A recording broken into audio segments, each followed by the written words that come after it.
Hello बच्चों। अभी हमने अभी तक देखा सिंहासन बित्तिसी की फर्स्ट स्टोरी, जिसमें हमने देखा किस तरह से राजा भोज को राजा विक्रमादित्य का सिंहासन मिला और वो उस पर बैठने की तैयारी कर रहा था। आज हम सुनेंगे फर्स्ट फिगरेस की स्टोरी। ठीक है, the story of the first figurine. One of the Fragrine transformed into a beautiful lady and said, "King Bhoja, I am Ratan Manjari." We laughed so loudly because you are not like the earlier king who used to sit on this throne. This is true that you are intelligent, generous, and very powerful, but Vikramaditya was superior. Yes, his name was Vikramaditya. I am going to tell you a story about him. After that, you can decide whether you are worthy of sitting this throne or not. The figurine started narrating a story. Long ago, there was a city named Amravati in Aryavat.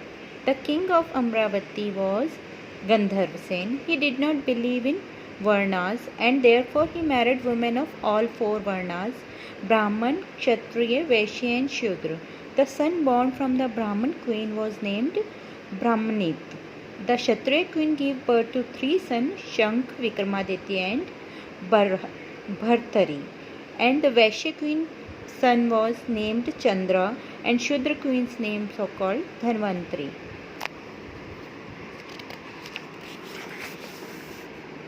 When Brahmanit grew up, the king appointed him the advisor of the kingdom. At that time, chaos arose in the kingdom, and Brahmanit could not tackle the problem, so he left the city. After wandering for many days, he reached the city of Dhara, where once his ancestor ruled. He got a high position in the court there. Finding a suitable opportunity, he murdered the king of Dhara and ascended the throne. After some time, he decided to return Ujjain, but soon after reaching there, he died. Shank remained suspicious that the king might appoint Vikramaditya as his successor. So, one day, Shank killed the king and became the king of Ujjain. When his young brother Vikramaditya, Bhartari, Chandra and Dhanvantri came to know about the murder of their father, they fled the kingdom, but Shank ordered his soldiers to kill them. Vikramaditya managed to escape while the other three brothers were killed by the soldiers. Shank feared that Vikramaditya might attack him one day and take revenge of his father's murder, so he called all the renowned astrologers to find out whereabouts of Vikramaditya. All the astrologers consulted each other, and at last they said to Shank, "Your Majesty, Vikramaditya is living in the forest, practicing asceticism there, and he destined to be a great renowned ruler." Shank was worried and afraid. He ordered his spies to search Vikramaditya. Spies searched for Vikramaditya everywhere. At last, they found him beside a lake, busy in meditation. The spies informed the king about it. Shank took the help of Tantrik and hatched a plan. As per the plan, the Tantrik convinced Vikramaditya to offer prayer to goddess Kali. In order to perform the prayer, both of them reached in a temple. There is another story about Vikram Vetal, where how that Tantrik convinced Vikramaditya to bring the Betal.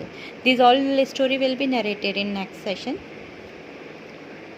In order to perform the prayer, both of them reached in a temple. When the Tantrik asked Vikramaditya to bend down and offer prayer, Vikramaditya became suspicious. He asked the Tantrik to do first. When the Tantrik bent down to pray, Shank, who was in hiding, came out with a sword in his hand and cut off the head of Tantrik, thinking that he was Vikramaditya. Immediately, Vikramaditya snatched the sword of Shank's hand and killed him. After the death of Shank, Vikramaditya became the ruler of Ujjain. He was a just, popular king. The people were proud to have a king like him. Ratmanji asked King Bhoja, "Do you know how King Vikramaditya obtained the throne on which you are trying to sit?" One day, King Vikramaditya went to a forest for hunting. He found a deer roaming and chased it. Unfortunately, he went too far and lost his way. Suddenly, he saw a palace at a distance. He went inside the palace. It was a palace of Lutvarna. Lutvarna told him that he was in the kingdom of King Bahubal. Lutvarna was the advisor of the king. When King Bahubal met King Vikramaditya, he honored him. While King Vikramaditya stayed with the Lutvarna, Lutvarna praised King Bahubal and told Vikramaditya about the generosity. Lutvarna said, you should ask King Bahubal to give you his unique golden thorn which he got from Lord Indra. This thorn will help you to become a successful king.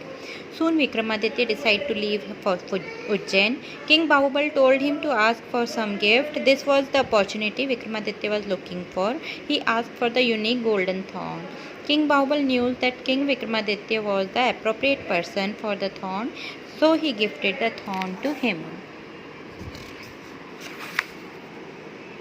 When King Vikramaditya reached Ujjain with the wonderful thorn, people of Ujjain felt very happy and they praised him. Now King Vikramaditya became famous everywhere. King from all other kingdoms visited him to see the unique thorn. King Vikramaditya organized a very big ceremony in which he donated 1.5 lakh of cows. The ceremony went on for over a year.